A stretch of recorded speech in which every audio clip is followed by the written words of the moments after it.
Claire is 34 years old, and she is not stupid with money. That's the part that keeps her up at night. She has a spreadsheet. She knows what she spends. She meal preps on Sundays, packs her lunch 4 days out of 5, drives a 2018 Honda she owns outright. She hasn't had a gym membership since 2022.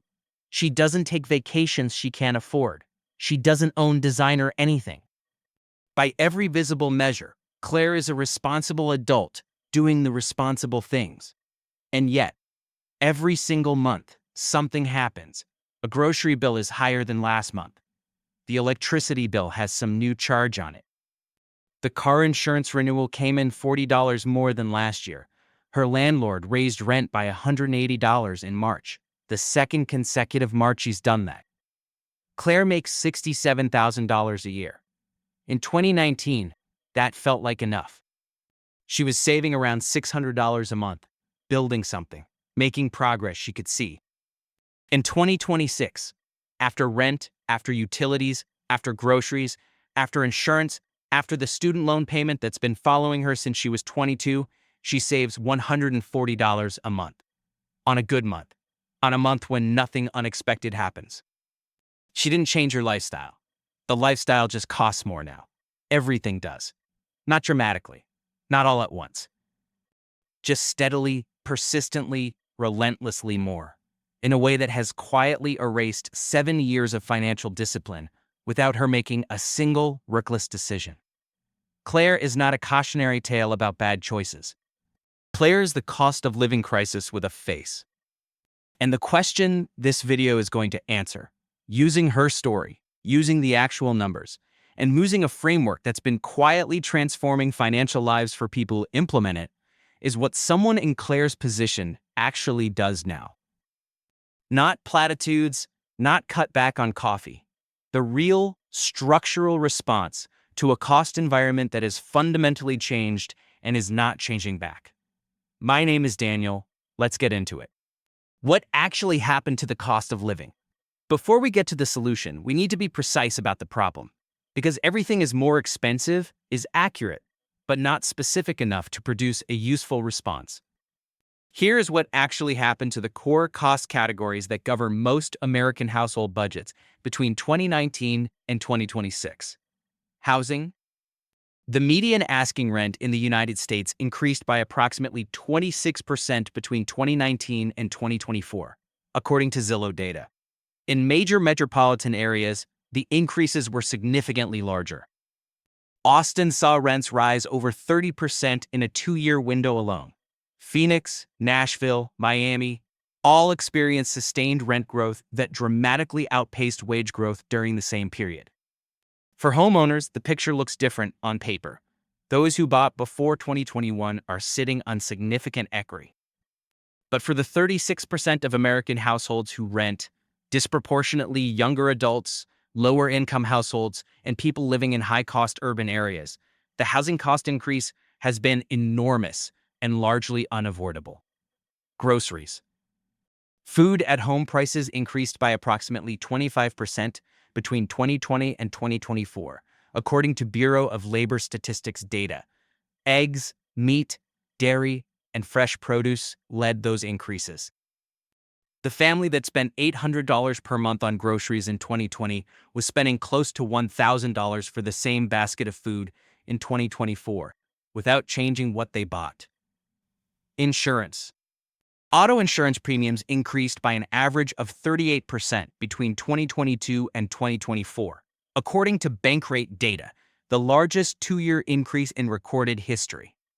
Homeowners insurance experienced similar or larger increases in many markets, driven by rising claims costs and carriers exiting high-risk states entirely. Utilities. Residential electricity prices increased approximately 28% between 2019 and 2024 nationally, with natural gas prices showing even larger volatility. The monthly utility bill for a typical household rose by $40 to $80 depending on region, fuel source, and home size. Now, here's the number that ties all of this together. Average hourly earnings for U.S. South workers increased by approximately 24% between January 2020 and January 2025, which sounds substantial until you stack it against a cumulative inflation rate of approximately 23% across the same period. Real wages, wages adjusted for what they actually buy, grew by less than 2% across 5 years. For workers in the bottom half of the income distribution, real wages were essentially flat or slightly negative during significant portions of this period. The cost crisis Claire is experiencing is not a perception problem or a lifestyle problem. It is an arithmetic problem. The things her income needs to cover have grown faster than her income. And the gap between what her paycheck represents in purchasing power and what her life costs has narrowed to the point where the margin that used to exist, the margin she saved, the margin that was building her future, has largely disappeared. This is not a personal failing.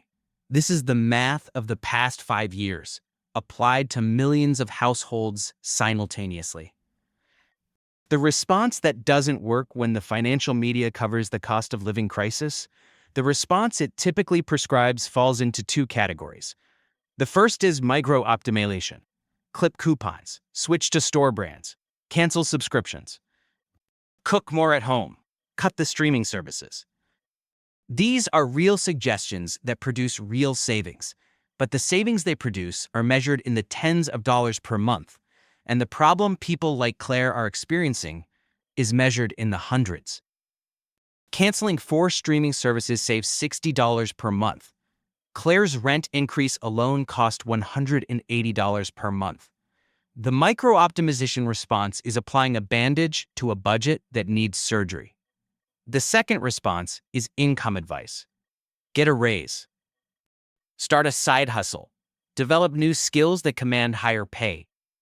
This is sound advice over a long enough time horizon, and we're going to touch on it, but it fails as an immediate response to a cost crisis for the same reason telling someone to grow taller fails as an immediate response to not fitting through a sigh.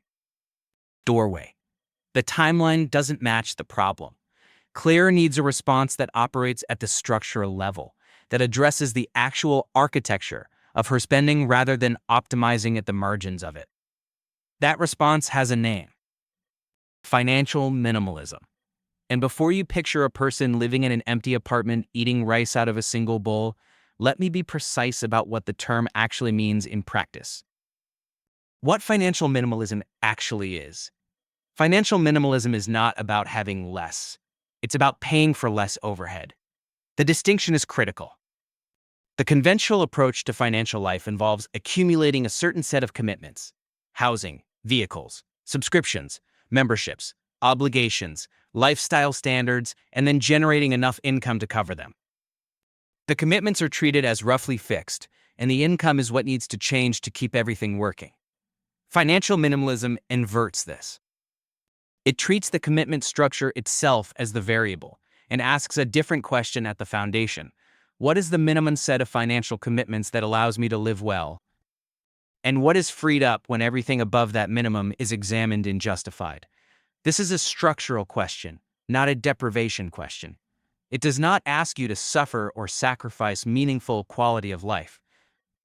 It asks you to distinguish, with unusual precision, between the spending that genuinely serves your life and the spending that is there by default, by habit, by social expectation, or by the accumulated momentum of decisions made when your circumstances were different.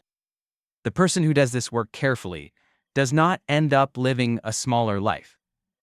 They frequently end up living a more intentional one, paying for things that genuinely matter, and eliminating the overhead that was consuming cash flow without contributing proportionally to actual well-being.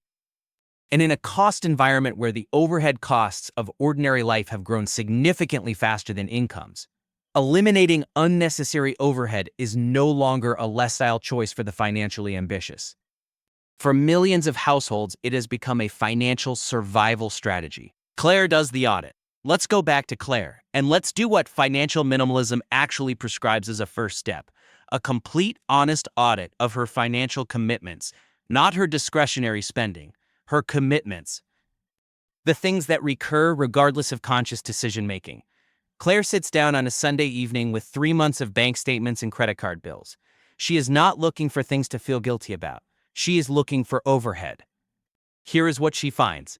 Housing, $1,480 per month. Her rent, the single largest line item, representing 26% of her gross monthly income. Unavoidable in the short term. But she notes that her lease is up in 4 months. Car insurance, $187 per month. She hasn't shopped this in 2 years. The renewal just came in and she paid it automatically.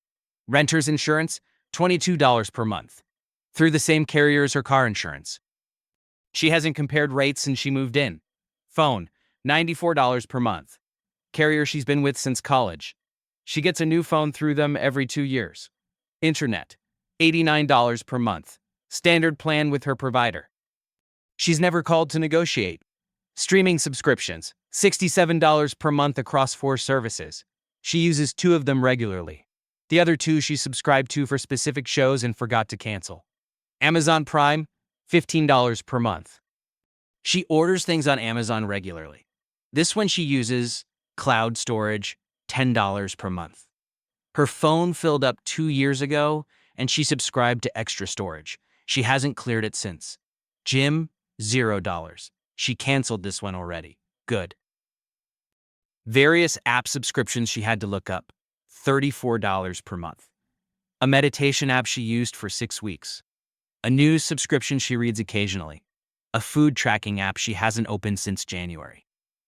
A photo editing app that came with a free trial she never canceled. Student loan, $310 per month. Fixed, non-negotiable. Groceries, $520 per month.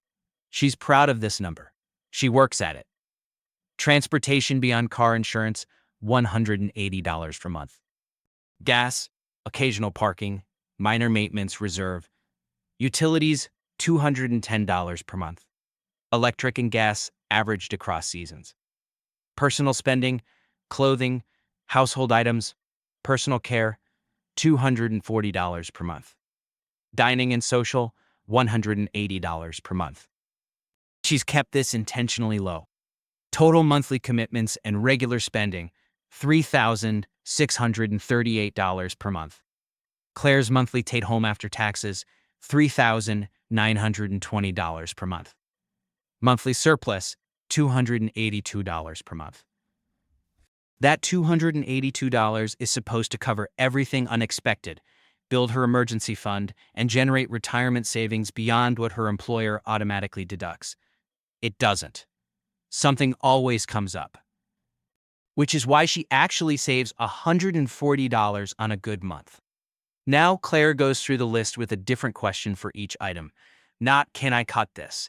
That framing produces defensiveness and a focus on sacrifice. The question is, does what I get from this justify what it costs? At the actual price I'm paying right now. The numbers that change in 90 days. Let's walk through what Claire finds when she applies that question seriously. Car insurance. She spends 40 minutes on a comparison site and gets quotes from 3 competing carriers for identical coverage. The lowest is $131 per month. She switches. Monthly saving, $56. Renter's insurance. Bundled with the new car insurance carrier for $14 per month. Monthly saving, $8. Phone. She calls her carrier and asks what loyalty discounts are available. They offer her nothing. She researches alternatives and finds a smaller carrier using the same network infrastructure for $52 per month with unlimited data.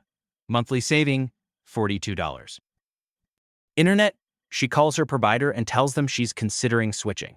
They immediately offer her a promotional rate of $59 per month for 12 months. Monthly saving, $30. Streaming, 2 unused services, canceled. Monthly saving, $29. Cloud storage. She spends an afternoon clearing her phone photos to a free backup service, cancels the paid storage. Monthly saving, $10. App subscriptions she wasn't using, canceled all 4. Monthly saving, $34. Total monthly savings from this single audit, $209 per month. Claire did not change what she eats. She did not stop seeing friends. She did not give up her car or move to a smaller place. She spent approximately 3 hours on a Sunday afternoon examining commitments she had been renewing automatically and applied the question, does what I get from this justify what it costs? $209 per month is $2,508 per year. Invested for 20 years at 7%, that is approximately $130,000. The housing question nobody wants to ask. Claire's audit identified one line item she marked as unavoidable in the short term: her $1,480 monthly rent, representing 26% of her gross income. She's right that it's unavoidable this month. She's wrong that it's a fixed constraint indefinitely. Housing is the highest leverage financial decision most people make, and it is the decision most frequently treated as permanently fixed once made, even when the original circumstances that drove it have changed. Here is what financial minimalism prescribes for housing. It should cost no more than 25 to 30% of gross income, and every time a lease expires, the decision should be made fresh, rather than defaulted to renewal. Claire's rent is 26% of her gross income. That's within the guideline. But her lease is up in 4 months, and her landlord has raised rent 2 consecutive years. If he raises it again, which his pattern suggests, she'll be at $1,660 per month, or 29% of gross income.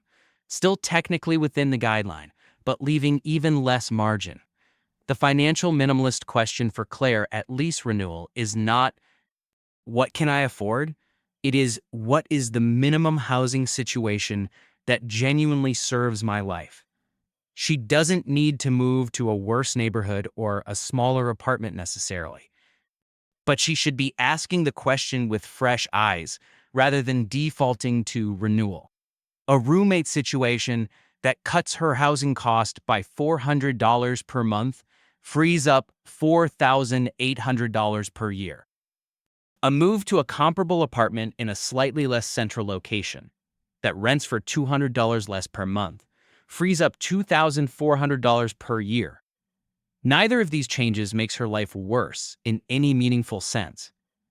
Both of them significantly change her financial picture. The willingness to make housing decisions based on what genuinely serves your life, rather than inertia and social expectation, is one of the highest leverage moves available to anyone operating in the current cost environment. It is also one of the most avoided, because housing decisions feel identity adjacent in a way that insurance decisions don't, and downgrading housing feels like failure in a way that switching phone carriers doesn't. Financial minimalism asks you to examine that feeling carefully before letting it make a $400 per month decision on your behalf. The income side of the equation. Everything we've covered so far addresses the cost side of Claire's equation.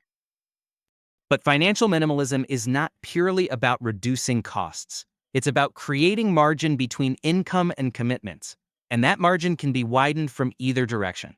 The cost audit Claire ran created $209 per month of additional margin. If she renegotiates her housing situation at lease renewal, she might add another $300 to $400 per month. She could be looking at $500 to $600 of recovered monthly margin from structural changes alone. That margin becomes the foundation for the income side of the equation. The financial minimalism framework applied to income asks the same question it asks about spending. What is the minimum additional income that meaningfully changes my financial trajectory, and what is the most direct path to that number? For someone in Claire's position, the target is not make dramatically more money. The target is specific. Generate enough additional income to fully fund retirement savings, rebuild an emergency fund, and create enough buffer that a $300 car repair doesn't derail the month. That number, for Claire, is approximately $800 to $1,000 of additional monthly income. That is achievable, not through a dramatic career pivot or a second full-time job, through a modest side income, applied with intention. Freelance work in her professional field, one consulting client, a skill monetized through a platform, Content created once that generates ongoing returns. The point is not that she needs to hustle relentlessly. The point is that $800 to $1,000 of additional monthly income, in combination with the $500 to $600 of recovered margin from the structural audit, moves her from saving $140 per month to saving $1,300 to $1,600 per month. That is a completely different financial trajectory, not a marginal improvement, a transformation. The minimalist investing principle, financial minimalism, applies the same framework to investing that it applies to spending. Eliminate the unnecessary overhead. Focus on what actually produces the result. The investing equivalent of subscription service overhead is investment fees, active management costs, and the complexity premium you pay for financial products that don't produce better returns than simple alternatives. Decades of evidence support a straightforward investment approach. Broad, diversified, low-cost index funds, ideally tax-advantaged through 401k and IRA vehicles to the maximum extent possible, consistently outperform most actively managed alternatives after fees, over time horizons relevant to most investors. The financial minimalist investor is not constantly researching stocks, timing market movements, or paying an advisor 1% annually to underperform the index. They have set up automatic contributions to a small number of low-cost funds. They increase those contributions as income grows and expenses fall. And they leave the portfolio alone through market fluctuations because they understand that intervention rarely helps and frequently hurts. This approach requires almost no ongoing maintenance and produces results that most active management strategies fail to match. It is boring. Boring in investing is usually optimal. Where Claire is 6 months later.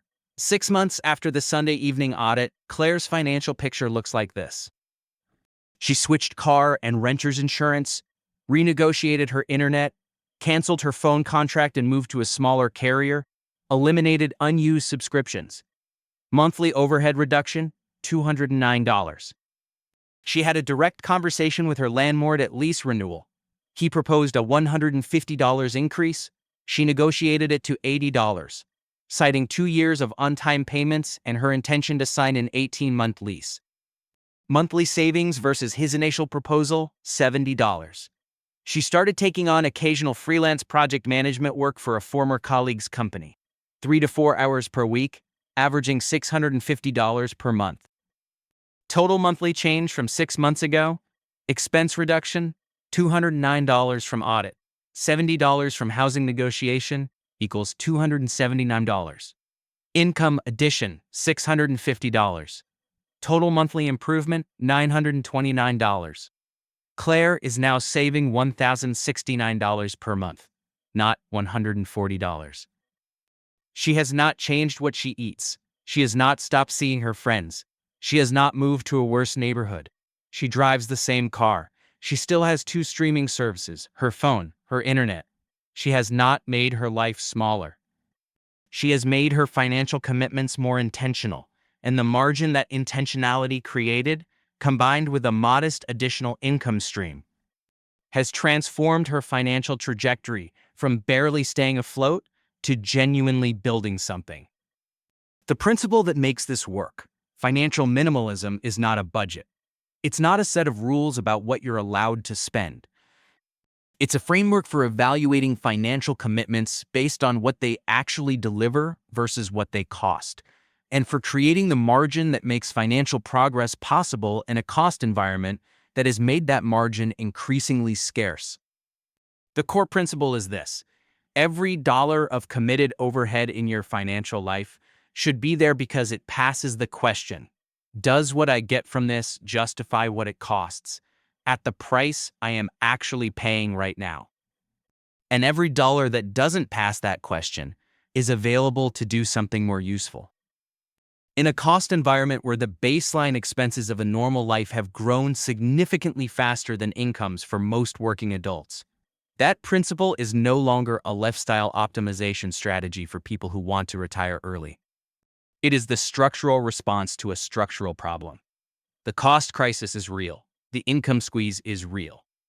Prayer's experience, responsible, careful, watching the margin disappear anyway, is the experience of millions of people who did nothing wrong. But the response available to her, and to anyone in a similar position, is also real, not dramatic, not overnight, not involving any single decision that fixes everything.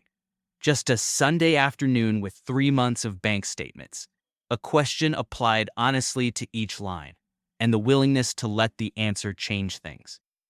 That's where it starts. That's where it always starts.